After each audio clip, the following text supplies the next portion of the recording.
Good evening. About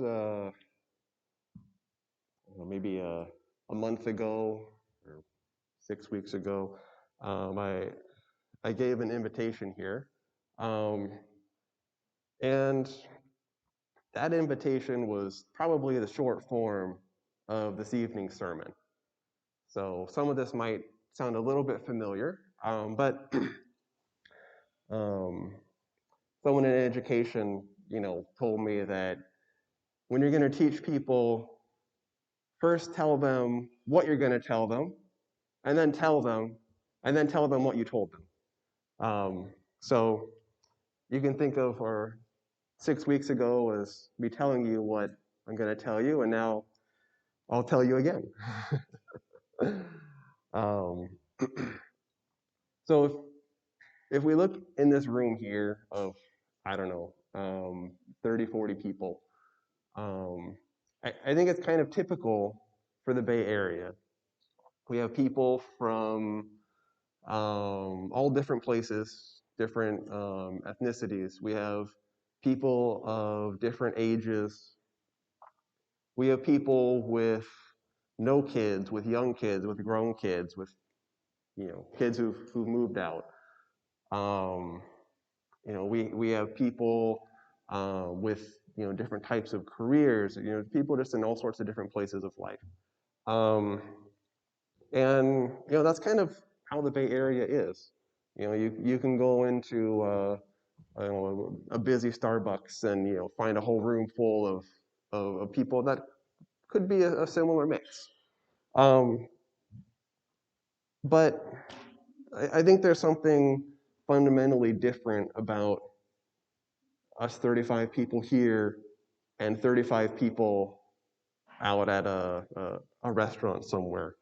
Um, and that's our purpose, right? Our purpose in life, what our goals are. If we look at that other room of people, there's going to be worldly goals.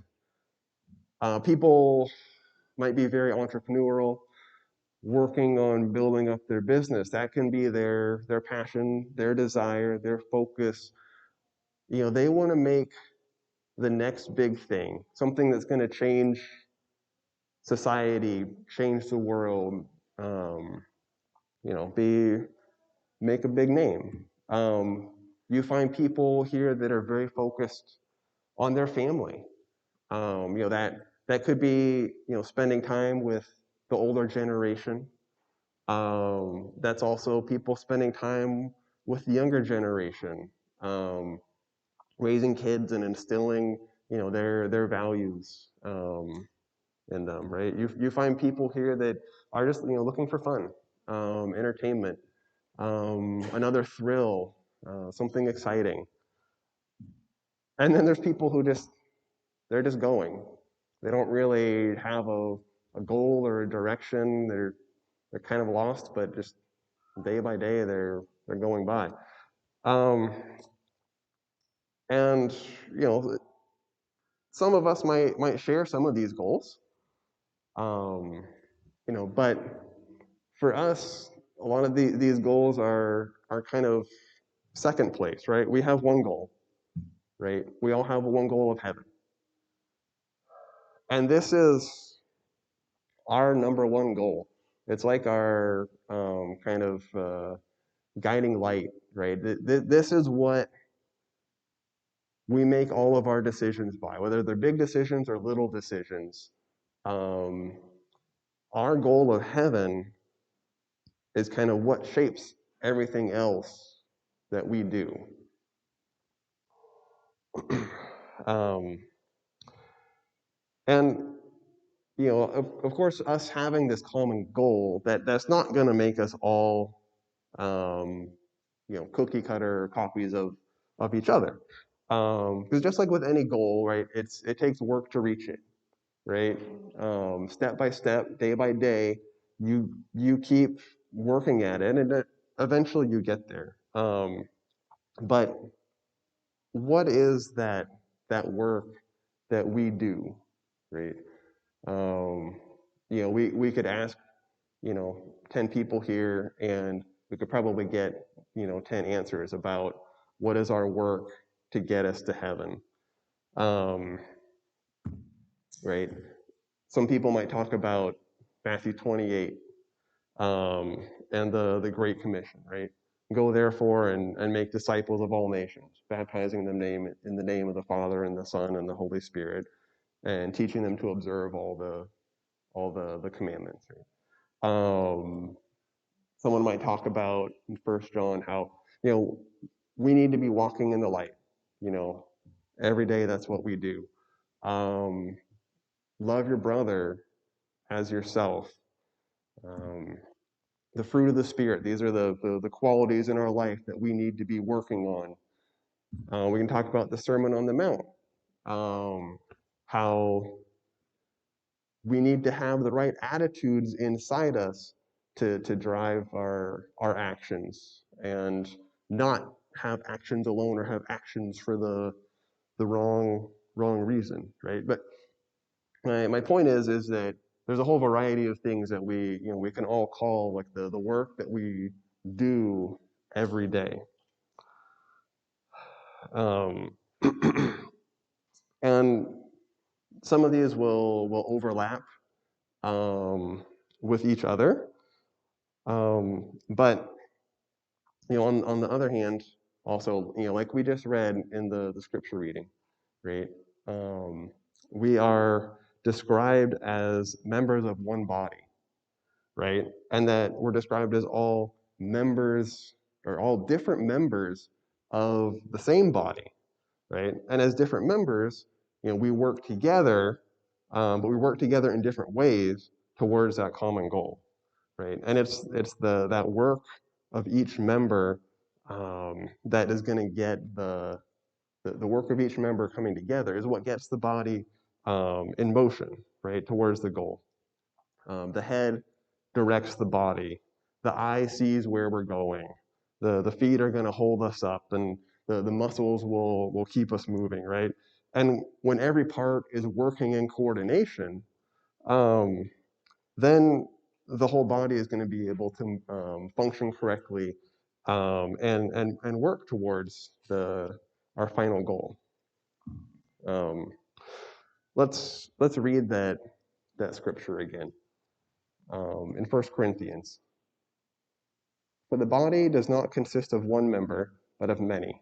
If the foot should say, because I am not a hand, I do not belong to the body, that would not make it any less part of the body. And if the ear should say, because I am not an eye, I do not belong to the body, that wouldn't that would not make it any less a part of the body. If the whole body were an eye, where would be the sense of hearing? If the whole body were an ear, where would be the sense of smell?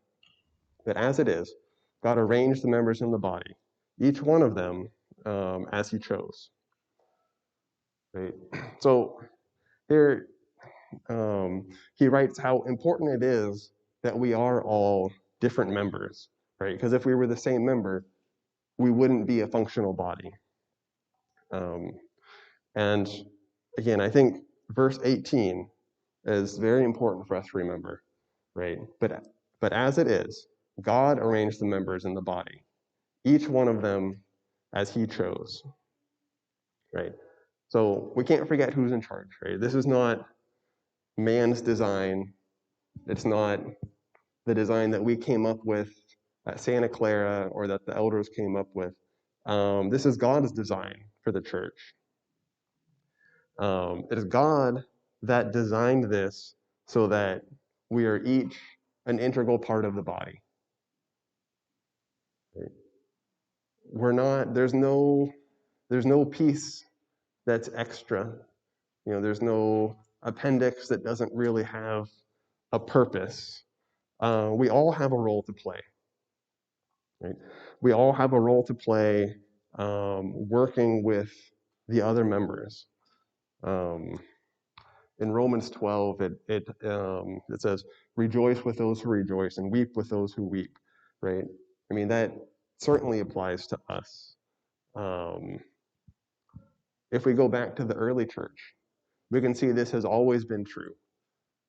If you go to Acts 4, when Peter and John are threatened and told not to teach and intimidated, they go back to their friends, to their brothers and sisters, to the other Christians, right? The rest of the body. And it says, together they lifted their voices in prayer to God. Um, so as a body, we're united. And sometimes that means we're going to celebrate together. Sometimes it means that we'll weep together. But it's important that we all work together.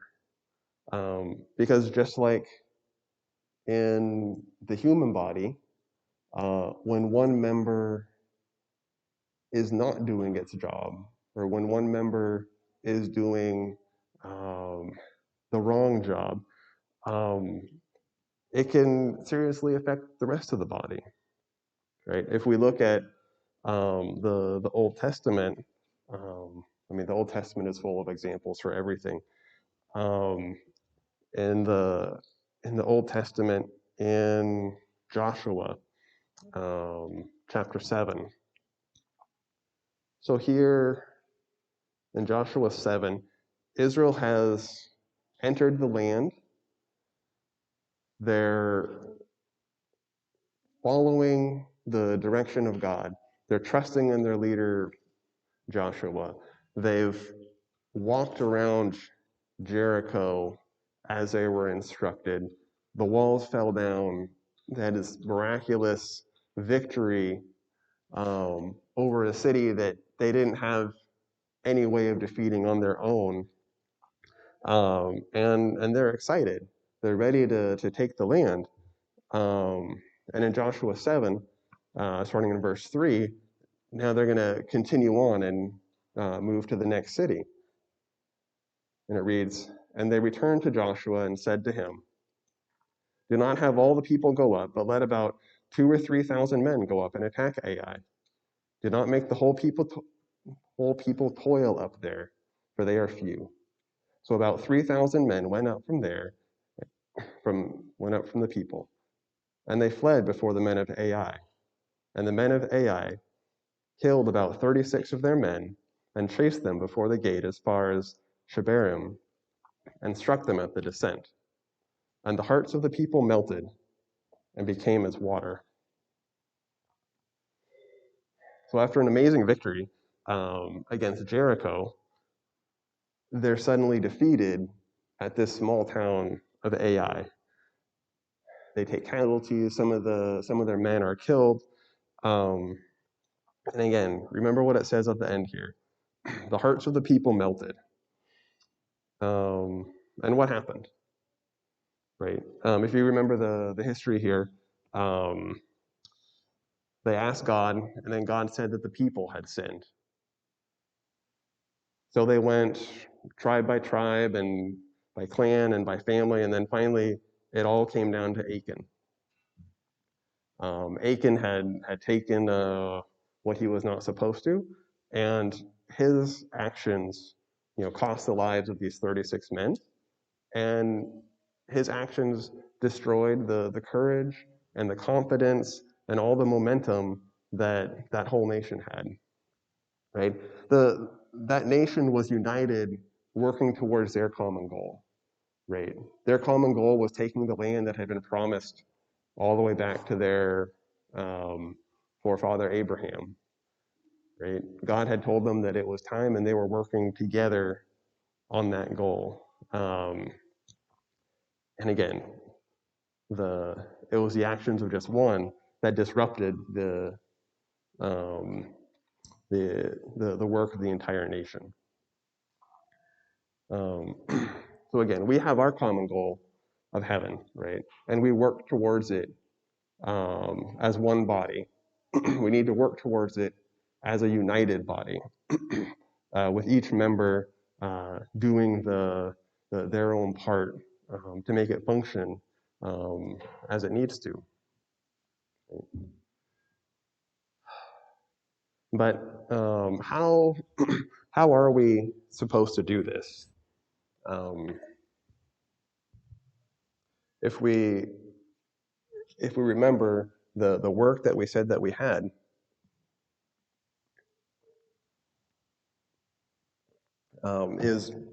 is a pretty daunting.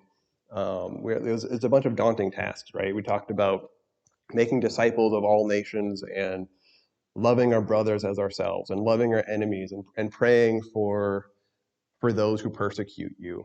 Um, like none of these are are small tasks. None of these are easy tasks. It's nothing that you can just do overnight. Um, so you know, do we get kind of a little discouraged with it and we aim for these big goals, but kind of expect to just not quite meet them? Do we sometimes just expect to fail? Just don't think that we're going to be able to do all of these. Um, I hope not. Um, I think the Old Testament again also has examples of how we can overcome this temptation to just lower the bar for ourselves. Um, if we back up to Numbers 13 from where we were in Joshua, if we can go back a generation um, to Numbers. Um, and this is where the people have come out of Egypt and they're going to the land for the first time. Starting in verse 30. But Caleb quieted the people before Moses and said, Let us, let us go up at once and occupy it, for we are well able to overcome it. Then the men who had gone up with him said, We are not able to go up against the people, for they are stronger than we are. So they brought to the people of Israel a bad report of the land which they had spied out, saying, The land through which we have gone out to spy it out is a land that devours its inhabitants. And all the people saw that we saw in it are of great height. And there we saw the Nephilim, the sons of Anak, who came from the Nephilim. And we seemed to ourselves like grasshoppers, and so we seemed to them. Then all the congregation raised a loud cry, and the people wept that night. And all the people of Israel grumbled against Moses and Aaron, and the whole congregation said to them, Would that we had died in the land of Egypt, or would that we had died in this wilderness. Why is the Lord bringing us into this land to fall by the sword? Our wives and our little ones will become a prey. Would it not be better for us to go back to Egypt? And they said to one another, Let us choose a leader and go back to Egypt. Then Moses and Aaron fell on their faces before all the assembly of the congregation of the people of Israel. And Joshua the son of Nun and Caleb the son of Jephunneh were among those who had spied out the land. They tore their clothes, and they said to the congregation of the people of Israel, The land which we passed through to spy it out is an exceedingly good land. If the Lord delights in us, he will bring us into this land and give it to us, a land that flows with milk and honey. Only do not rebel against the Lord, and do not fear the people of the land, for they are bread for us. Their protection is removed from them, and the Lord is with us. Do not fear them. Then all the congregation said to stone them with stones. But the glory of the Lord appeared at the tent of the meeting to all the people of Israel. Um, that was the people of Israel 40 years before they entered the promised land. The Lord tells them to take the land, but the scripture says that they rebelled against the Lord and they were fearful. And why? They saw God bring Egypt, which was probably the most powerful nation then, to its knees. Right? Overnight, they went from being forced labor slaves to being given good gifts and everything that they needed to get out of the country. Then they saw God destroy the Egyptian army, and they didn't have to lift a finger. they went into the desert and they drank the water that God brought out of rocks, right? God provided food for them. But despite all this, when they get to the promised land, um, the only thing that they saw was their own very real inability to take it. Right? It said, we seem to ourselves like grasshoppers, right? They saw their strength and they didn't see God's strength. Um, but 40 years later, they come back and they boldly enter the land, right? So what's the difference in these two generations? Um, both generations saw God's power. Again, they were led out of Egypt. The next generation was led through the wilderness by God, and ate the manna every day. Um, both generations, though, they saw something different, right? One saw their own strength and their own ability, but the other generation saw God's ability, and they were ready to settle the land. Again, did they have any different challenges? No, the challenges that they had were the same, right? The people inhabiting the land were just as strong. Their cities were just as fortified. Um, their army wasn't any different 40 years later. Um, the difference was that they believed God. Um, what changed was their outlook on life and where they looked to for their strength. The the older generation, again, the older generation and the newer generation both saw God's power, and they both experienced it firsthand, right? But it was the newer generation that trusted in God, that trusted in God's promise to deliver this land to them. They believed that God could, and they believed that God would help them and deliver those promises to them. They believed that God would and that God could cause everything to work together for them, to provide for their needs, to provide for their abilities, to give them the opportunities that they lacked. Their attitude was completely different, right? It wasn't, we cannot take the land, we're grasshoppers. Their attitude was that God has given us this land. It's our job to go in and take possession of it. But this is just one example, right? There's lots of examples in the Old Testament that are kind of similar. Um, we can remember Moses at the burning bush, and it was, Lord, I can't. Lord, I don't know how. Send somebody else. I don't have the ability. But then later we see that that's the same Moses who did lead the people out. We can look at Abraham, who waited and he waited and he waited for the promised heir. And he thought that he would, or that he needed to do something on his own.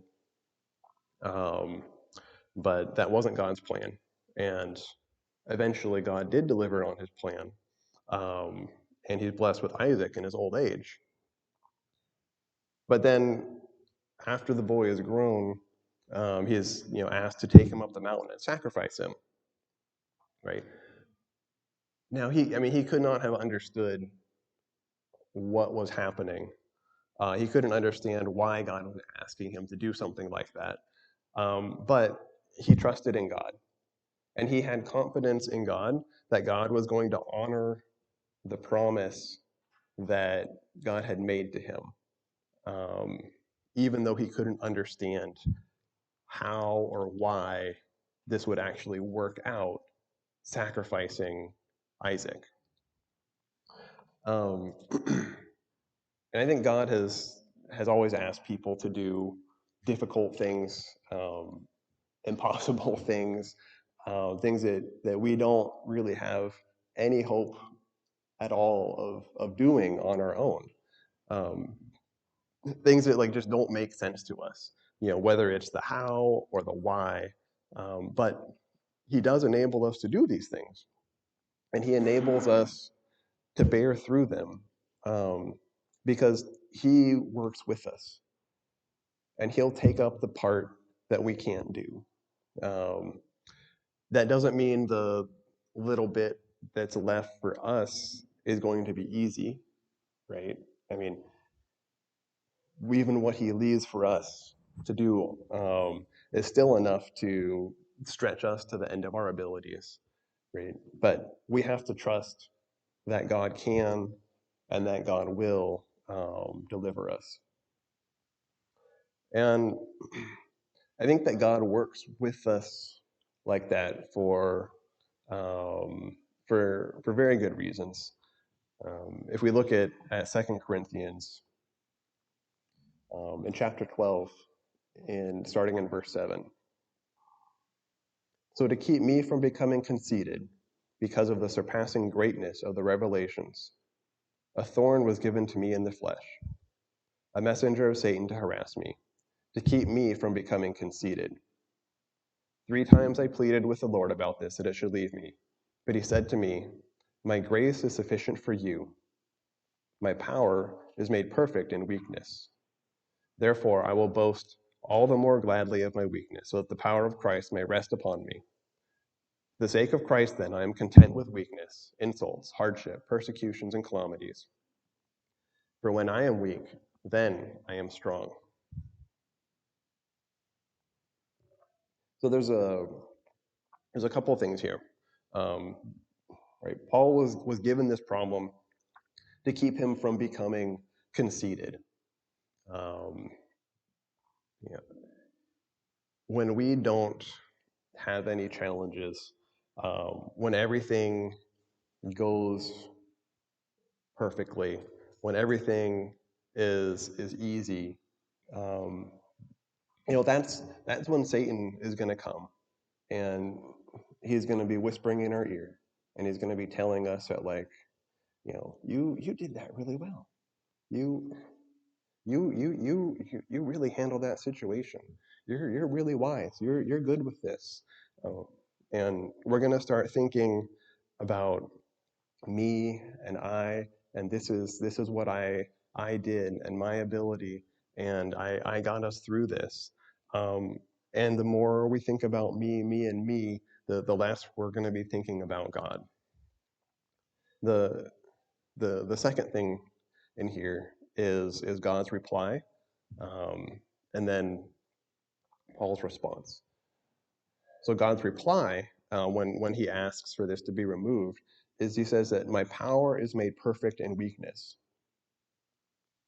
And then his response, to God saying that is, I will boast all the more gladly of my weakness, so that the power of Christ may rest upon me.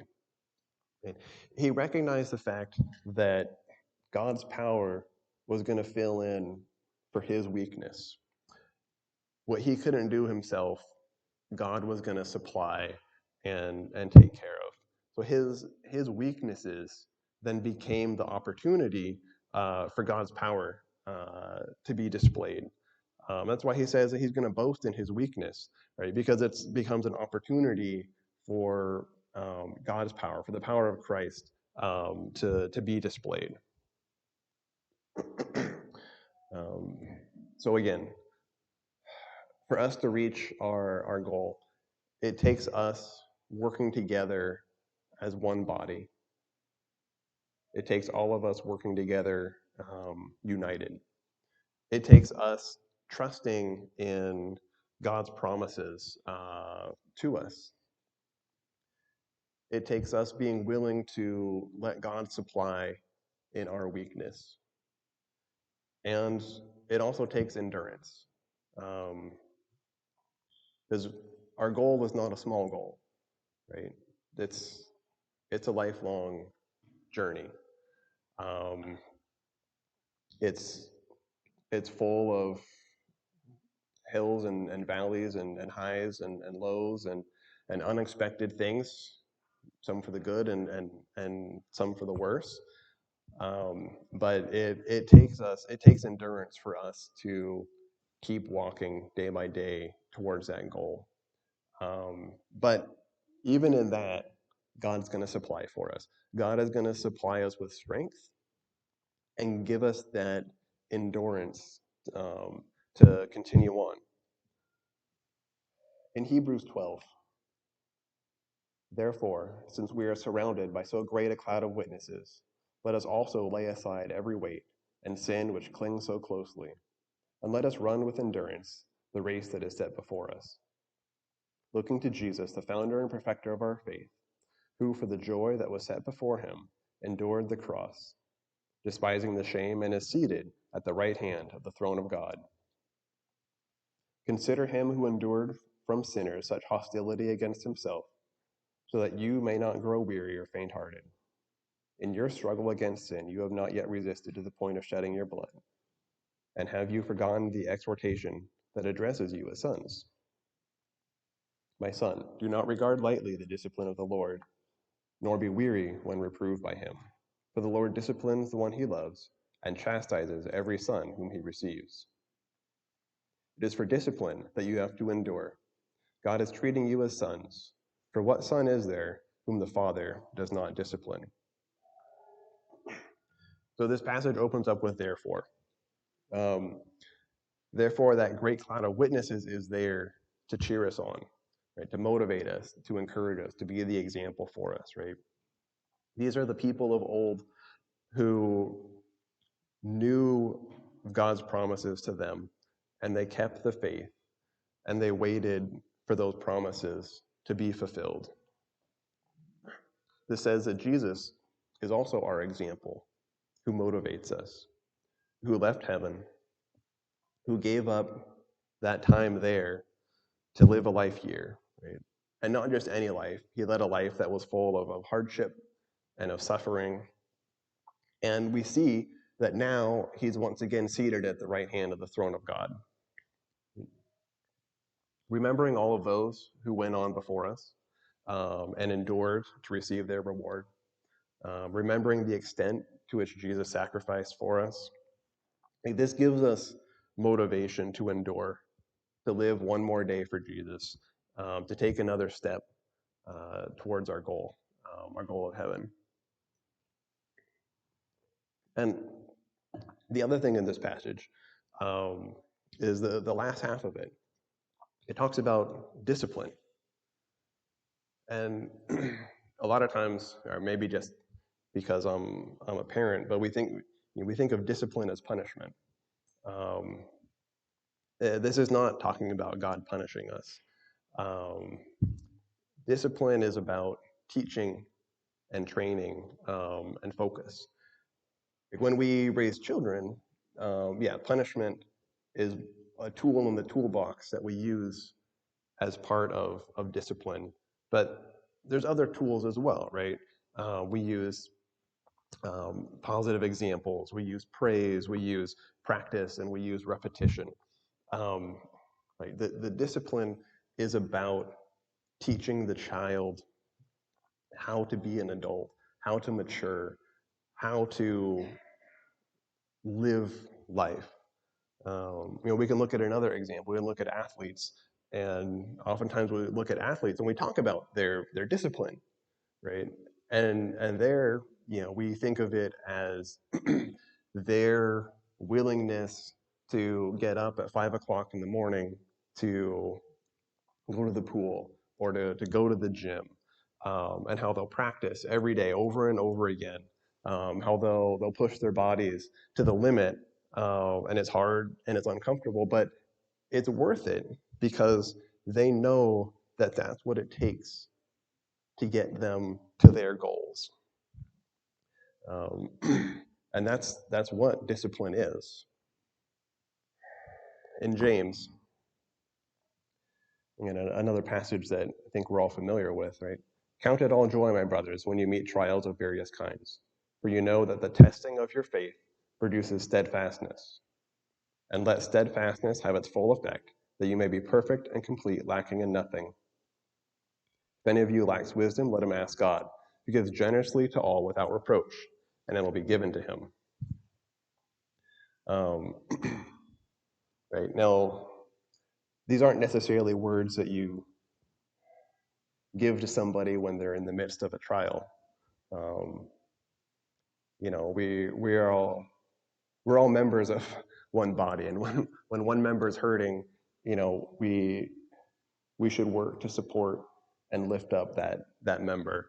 We're not going to tell them that this is so miserable that just means that God loves you even more. That's something you can look at in hindsight, but we we know what this is saying, and we know that it's true. Um, the testing of our faith, um, us having to exercise our faith, that produces steadfastness, that produces endurance, and that endurance then makes us complete. And again, if we endure, we'll lack nothing. Right? This is how God supplies us with the endurance that we need to hold on to our goal. The endurance that we need to kind of keep putting one foot in front of the other. And again, God gives us this discipline and this training because he loves us as his children. And he knows us, right? He made us. He knows us better than we know ourselves. he knows who we are today, and he knows who we will be. He knows who we can be. He knows what each and every one of us is capable of doing, and he knows how best to train us to make us more capable in our work. And in his wisdom, again, just as he made us different members of one body, he made us to have different abilities and different potentials, right? We're all different, but again, God knows every single one of us. And because of this, just as he'll discipline us in different ways and help us to grow in different ways, he's also going to expect different things from us. If we look at Matthew 25, for it will be like a man going on a journey, who called his servants and entrusted to them his property. To one he gave 5 talents, to another 2, to another 1, each according to his ability. Then he went away. He who had received the 5 talents went at once and traded with them and made 5 more. So also he who had the 2 talents made 2 more. I think I lost something in there. But he who had received the 1 talent went and dug it in the ground and hid his master's money. And after a long time, the master of those servants came and settled the accounts with them. And he who had received the 5 talents came forward, bringing 5 more, saying, Master, you delivered to me 5 talents. Here I have made you 5 more. His master said to him, Well done, good and faithful servant. You've been faithful over a little, I'll set you over much. Enter in the joy of your master. And he who had the 2 talents came forward, saying, Master, you delivered 2 talents to me. Here, I made 2 more. And his master said to him, Well done, good and faithful servant. You've been faithful over little, I'll set you over much. Enter into the joy of your master. And he who had received the 1 talent came forward, saying, Master, I knew you to be a hard man, reaping where you did not sow, and gathering where you scattered no seed. So I was afraid, and I went and I hid your talent in the ground. Here, you have what is yours. But his master answered him, You wicked and slothful servant, you knew that I reap where I have not sown and gathered where I scattered no seed. Then you ought to have invested my money with the bankers, and at my coming I should have received what was my own with interest. So take the talent from him and give it to him who has the 10. For to everyone who has, more will be given, and he will have an abundance. But from the one who has not, even what he has will be taken away. And cast the worthless servant into outer darkness. In that place there will be weeping and gnashing of teeth. They weren't all expected to bring 5 back. Um, but they were all expected to bring something back. And I can imagine this scene in my mind of the first servant coming with his 5 talents, kind of excited and proud of what he had done to bring to the master. And I can see the second servant being a little bit more unsure, a little more nervous that he only had 2 and this other guy had 5. But then relieved when he sees that his master was pleased. Um, and then I can see the third servant coming forward, kind of like looking at his feet and not willing to look the master in his eye because he knows that he's failed and he's embarrassed, and he's ashamed that he was too scared to do anything. Um, and kind of knowing that the master wasn't going to be happy. And the master was very displeased. Um, but yeah, the story says, some were given more and some were given less. Some were more capable and were given more. Others were less capable and were given less. But everybody was given something, whether it was a lot or a little. Everybody was given something. Everybody had some amount of ability to work with. And with that ability also has responsibility. They had a responsibility to use the resources that they were given. And I think that's what the lesson is for us. God has given to all, right? Whether it was a lot, whether it's a little, God has given it. And the servants that were trustworthy and used what they were given, they all received the same reward. They all entered into the joy of their master. The servant who was too scared and too unsure and too focused on his fears and shortcoming and inability and weakness, who wasn't focused on delivering for the master, that's the one who didn't receive the reward, and he was cast out. Um, I pray that won't be me, and that won't be any of us. That we won't be that servant who was too nervous to use what was entrusted to them. It's not an easy task that God has given us, but it is a simple task, right? To take what we've been given and use it in God's service, right? We trust that God's going to supply for our weaknesses. We trust that God knows when we don't know, when we don't understand or see the way. We hold fast and we endure through the trials, and we work together as a body to take hold of our shared hope of heaven.